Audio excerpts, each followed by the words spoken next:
La seule mitzvah spécifique de Rosh Hashanah est d'écouter la sonnerie du shofar.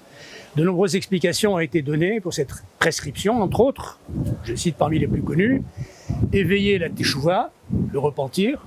Le son du shofar serait ainsi une alerte en vue d'un ressaisissement moral.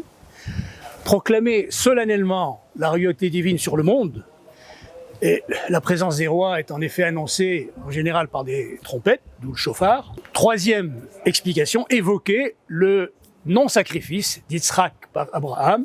Le shofar est une corne de bélier et un bélier a été sacrifié à la place d'Yitzhak, c'est connu. Alors toutes ces explications semblent n'avoir aucun rapport entre elles, mais toutefois, la compréhension de Rosh Hashanah qu'apporte la Kabbale permet de comprendre la mitzvah de la sonnerie du shofar en profondeur et de saisir le lien entre toutes les explications. Rosh Hashanah est appelé Yom Hadin, le jour du jugement. C'est la seule fête qui tombe un jour où la lune est cachée, c'est-à-dire encore invisible puisque nous sommes le premier du mois de Tishri. Cette absence de lumière de la lune est symboliquement appelée en hébreu Ester Panim, la dissimulation de la face divine. Le mot panim, visage, est construit sur la même racine que pnim, intérieur. Le visage révèle en effet, dans une certaine mesure, nos sentiments et donc notre intériorité.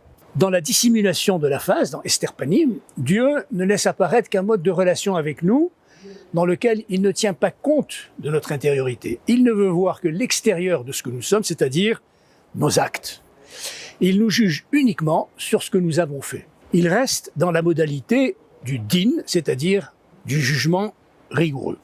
Le shofar produit un son provoqué par le souffle du tokea, du sonneur. C'est quelque chose qui vient de l'intérieur de son corps et qui symbolise, au plan spirituel, notre intériorité.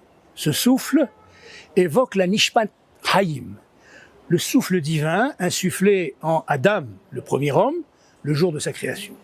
Ce souffle, c'est notre Neshama, c'est-à-dire ce qui fait notre humanité, notre âme. Rosh Hashanah n'est d'ailleurs pas l'anniversaire de la création du monde, comme on le dit souvent, mais celle du premier homme. Le souffle du sonneur de shofar évoque la Neshama de l'homme dans son état de pureté originelle. Nous pouvons maintenant mieux comprendre le sens de la mitzvah du shofar et du même coup son importance. Par le son du shofar, nous implorons Dieu de ne pas nous juger uniquement par le din, par le jugement rigoureux, mais de tenir compte aussi de notre intériorité, de notre capacité à faire teshuva, à revenir vers lui grâce aux ressources spirituelles de notre neshama. La force spirituelle particulière de la neshama d'Israël est l'héritage des patriarches Abraham, Yitzhak et Yaakov, et elle s'est révélée au monde grâce à l'épisode dramatique du non-sacrifice d'Yitzhak. C'est cet héritage spirituel qui nous permet d'accepter de prendre sur nous le joug de la royauté divine sans lequel il ne peut pas y avoir de tchouva. Et donc, sonner du shofar pour réveiller la tchouva, ou pour proclamer la royauté divine, ou pour évoquer le non-sacrifice d'Yitzhak, toutes ces explications sont parfaitement convergentes et cohérentes entre elles. Toutes ont une racine commune, le secret du son inarticulé du shofar, qui révèle le niveau le plus profond de notre intériorité. Écouter attentivement ce son le jour de Rosh Hashanah, c'est s'ouvrir à cette révélation qui est le point de départ du processus de régénération spirituelle du mois de Tishri.